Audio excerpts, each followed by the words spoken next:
So, as most of you know here on this channel, I'm a realtor in Ontario. And over the last 2 to 3 years, I've had multiple families who I've personally sold their homes and they've moved to New Brunswick for a better standard of living, better prices. But to get some on the ground info of what's happening out there, and specifically the Moncton area, I'm joined by a straight shooter realtor. His name is Ryan Taylor, and he's with Roy LePage Atlantic. Hey Ryan, thanks for joining me. Yeah, tell us a little bit about yourself and where you operate. Yeah, so my name's Ryan Taylor. I'm a ninth-year realtor in Moncton. I've lived here my whole life, come from a French Acadian background. I know the area pretty well. So yeah. What are you seeing on the ground with regards to anything like interprovincial migration, house prices, and sales activity? Yeah, so right now we're in a balanced market. The sales to new listing ratio is pretty much between 50 and 55% every month this year. Months of inventory, it's around 4 months of inventory every single month so far this year. It was 5 months in, I believe, February, and then went back down to four for March. Very balanced conditions. It is trending down. The first quarter compared to every other first quarter of the last 5 years was the lowest since about 2020. The prices, however, are they look like they're creeping up, but part of that is due to the lower sales volume and higher average list price. Yes, because I we had mentioned before that New Brunswick, it looks like they saw a new as a province, not just Moncton. It looks like they saw a new all-time high in April, and of course the data though it was taking a while to come out, and you have something to say about that, so maybe potentially here. Yeah, so I have an open ticket right now with Korea. There's a lot of discrepancy with the actual data that we get from our real estate board versus what Korea publishes. I don't know what the outcome is going to be of that ticket. As of right now, it's outstanding. It's been a while since I've heard from them. They're saying 2.9 months of inventory for April. Data on MLS shows 4 months of inventory for Moncton. I can't speak for Fredericton or St. John because I don't have their matrix system right now. Mhm. But it wouldn't surprise me if the data is maybe the same situation there as it is here. The MLS data, they try to keep it as accurate as possible. But again, it was kind of was a red flag for me when I was waiting for that New Brunswick data. And you can look at a couple of videos ago. I'm like, sorry, I don't have it. It's not out. And I was thought maybe there's a reason why. So they could be struggling. I don't want to speculate and say that they are, but it looks like there could be some issues there. And I have seen issues. I've corrected the Hamilton board one time on X. It was actually on our system where there was a discrepancy with the average price. And I said, like, this can't be right. And I flagged it on X, just it wasn't, I was calling them out, but in a nice way.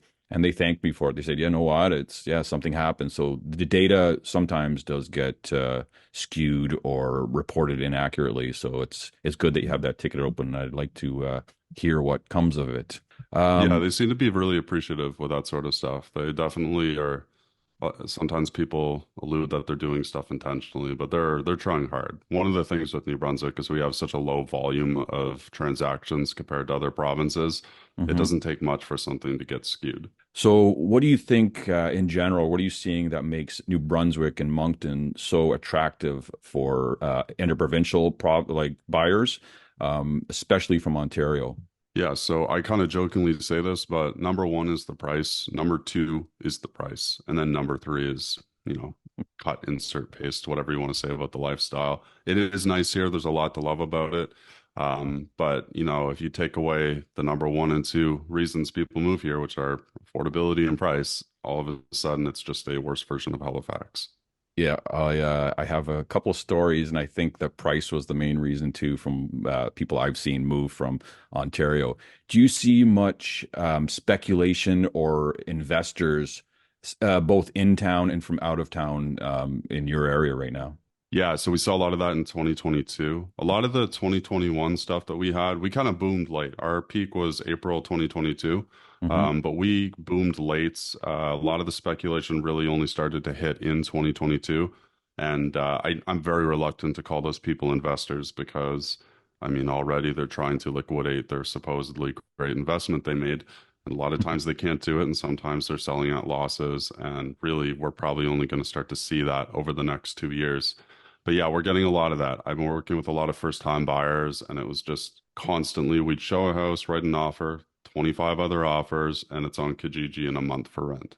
And a lot of times They lie. Like I had one on my own street where they told the agent, "No, our family's moving in, and closing day comes, like literally closing day comes, and there's students, international students with shopping bags, waiting to move in." And of course, the other realtor was a neighbor, that the listing agent, and she was having a breakdown because she has to save face on the street, thinking the nice family is moving in, and now the grass is a foot tall, and there's garbage all over the lawn, and yeah, it's just a mess, that house. We used to be able to get cap rates in New Brunswick. I mean, I've been doing it since 2015, so we used to be able to get 12% cap rates. Nice, yeah. It was so great back then. And then up until about 2021, you could get something around, 9% cap rate, maybe 8. And now every multifamily I see is like 6% cap rate or less, sometimes 5. And that just doesn't check out in a province like New Brunswick because Yeah, we don't in appreciate Ontario, it. we'd take it any day. Well, Yeah. I Yeah. wouldn't. I think it's crap. But like, yeah, I'm looking at cap rates. People are sending me, I have a friend that sends me listings of these multi-unit buildings, and I'm like it's like a 2.5% cap rate, like at the list. Like, what are you even looking at? So that's another thing with regards to affordability and whether it's the investors. Like, I'm guessing it's not really penciling out too well for them right now. It's more of that speculation, like most places. But yeah, what kind of industry and jobs are available in your area and in New Brunswick in general? Yeah, our number one most reliable private sector type of job would be something in the construction industry. We have a massive shortage of trades, electricians, plumbers, carpenters, skilled carpenters. It's so hard to find anyone that's good at doing work. Hmm. The average age on a job site in Canada, I think, is like 42, and in New Brunswick, that's probably another 10 years older. Wow. So it's tricky. We have a good manufacturing job base in the industrial parks here. It's a popular location for companies to set up anything like that. As far as being able to support something like a $450,000 average price, we do not have the jobs for that. We do have a lot of public sector jobs. A lot of our provincial government jobs actually pay out extremely well compared to federal jobs. Lots of public sector growing everywhere in Canada right now, which anyway, that's going to be an issue in the future. Now, the locals or the existing homeowners and locals and the young families moving up in the world there, do they, or do you know from what you hear and what you see, are they being squeezed out by especially the interprovincial migration and the investors and speculators? And like, how's that kind of conversation going these days?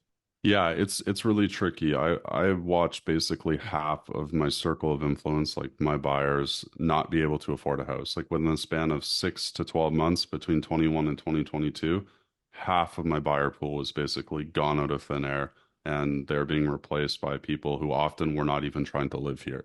There's people in New Brunswick that generally have less than favorable views of people coming from out of town.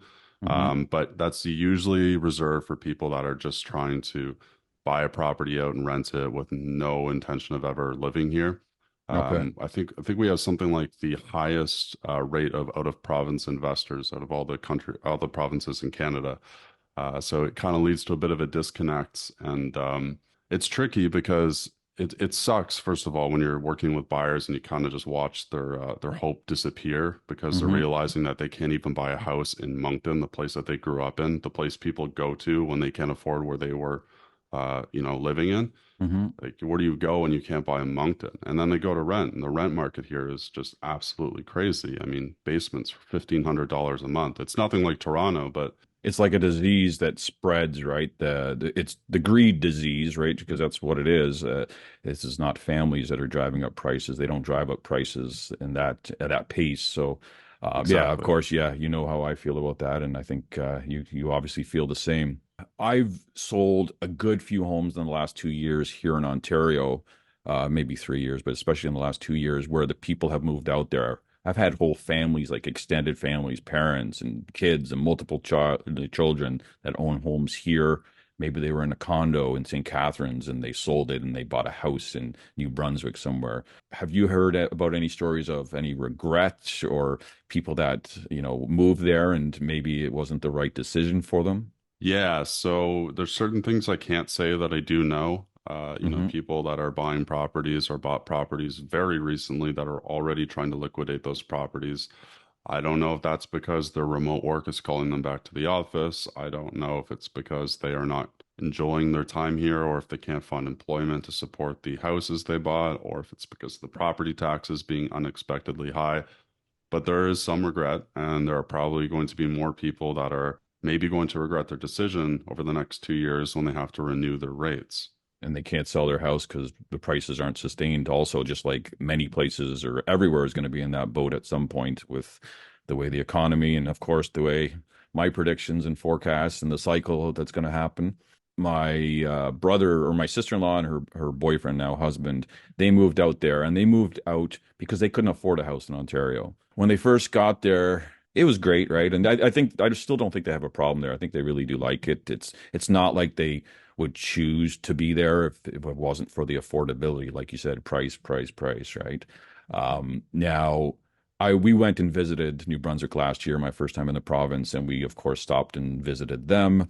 And he had the New Brunswick license plate already. And I said, "Oh, you switched your car, right?" And he says, "Well, you kind of have to because the locals of the New Brunswick people will frown upon it because they think you're coming here to drive up the prices and whatever else." But I think you alluded to that if you're living there, you're probably okay or safe.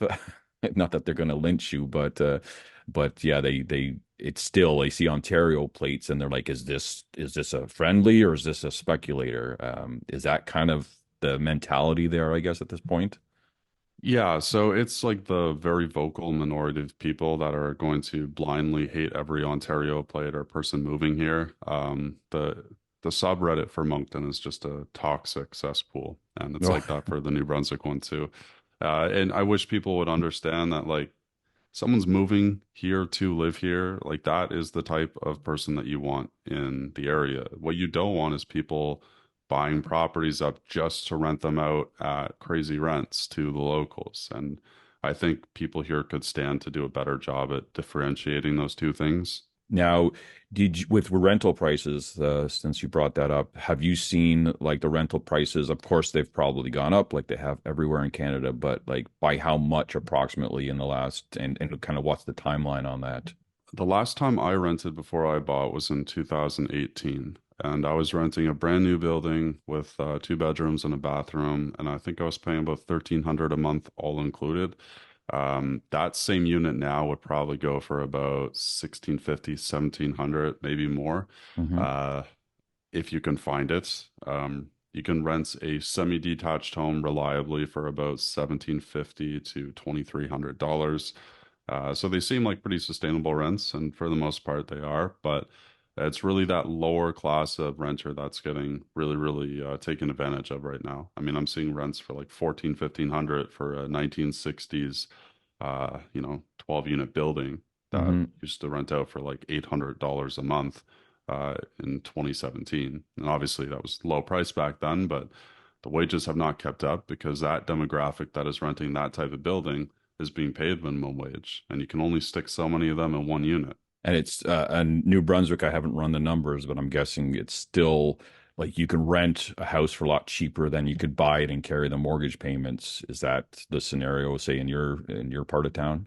Yeah, yeah, I would say overall. I mean, obviously you'll have those salespeople out there that will say, oh, it's cheaper to own than it is to rent. But once you actually run the numbers, Hmm. it's a decision. If you're gonna live there for like 4 or 5 years, then it probably makes more sense to own. But if you can't commit to a spot for more than, 2 or 3 years, probably not the best idea.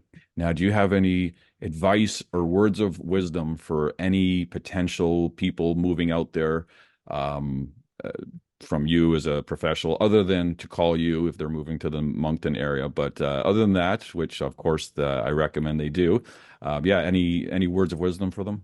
Yeah, so patience is the big one. Don't get sucked into multiple offers, and don't think just because something is in multiple offers that you have to go over asking. I've won multiple offers under asking. I've seen it happen. Be careful about the area you buy and the age of the house, and don't just assume that a house is the age that it is because that's what's listed. Sometimes people don't know. Are you seeing multiple offers like 10, 5? And I know it's hard to say everyone's listed individually and things happen based on list price. But yeah, how many offers in general on like that perfect list case scenario, and how much over or under does it usually go right now in like the last couple weeks? Overall, houses are selling under asking here as an average, but if you buy something, say under 400,000 and it happens to hit the right type of criteria, you'll probably go over asking. I would say on average, you're going to deal with maybe 2 to 5 offers. If it's priced really well, you'll deal with maybe 10 to 15. But the days of like 20 and 30 offers on houses, those are done. Deals die on finance and inspection a lot. So I would urge people to keep an eye on those properties that have been sitting for about 16 to 17 days, right around the time the first offer falls apart and they need a new one. It's like deja vu when I look out at New Brunswick. Like it happened in Ontario and it happens in the spring. It keeps coming back recently, but it is the number and the intensity of those offer situations dying off. And it seems like New Brunswick and, Ontario, of course, is the epicenter of Canada. So you have New Brunswick and these outlying areas that kind of follow us. So whatever happens in Toronto, it happens in Niagara, a month or two later, and whatever happens in Ontario happens in New Brunswick a month or two, or depending on the scale, actually, it could be a year later when you're looking at the macro picture. But generally speaking, when it comes to the spring market, it seems like you guys are, yeah, a month or two behind for the most part. Even your peak was, in April, and ours was in February of 2022. Well, the old peak, the old peak for you, not for us. We still haven't come close to our old peak. One thing I will say too is so I ran the numbers, I was curious. 61% of the salespeople in my Moncton area have not been licensed before 2020. Hmm. So when I looked at, I think it was your board, it was about 35% for that same criteria. There's a lot of interesting conversation happening right now where people are assuming that we're insulated from what happens in Ontario because it's New Brunswick. But I think Hmm. when we have so many buyers that are coming from Ontario, I don't think we're as insulated as we used to be. So I think some price instability should be expected. I don't think we're going to tank per se, but Hmm. people that think we can push for a 400K average price here within the next 3 years are not realistic. Yeah, I've seen your price jumps, and like we have, even in Niagara, we're an outlying area, right? And there's, 80 to 100,000 people in Niagara Falls, 500 in the region. And we see 70, $80,000 jumps in a month and declines in a month too. Whereas, yeah, you would be, five to $10,000 increases in a month, which is still a lot. But it's, again, when you're thinking about it's the people pumping the market to 400, it's going to take a while. And it's probably not going to happen with when the slowdown happens, even regardless of the amount of immigrants they're bringing in right now. So yeah, thanks, Ryan, and I appreciate the time today, and yeah, give us the information there, or give us a shout out on how to contact you or any potential buyers or sellers in that area that are looking for your services. Yeah, so I'm a bit old fashioned. The best way to contact me is definitely just calling me. So if you Google my name, Ryan Taylor, Realtor Moncton, it'll pop up there. It's 506-232-5452. And, call, I answer basically anytime. All right, appreciate it, and again, thanks for coming on. No problem. Thank you.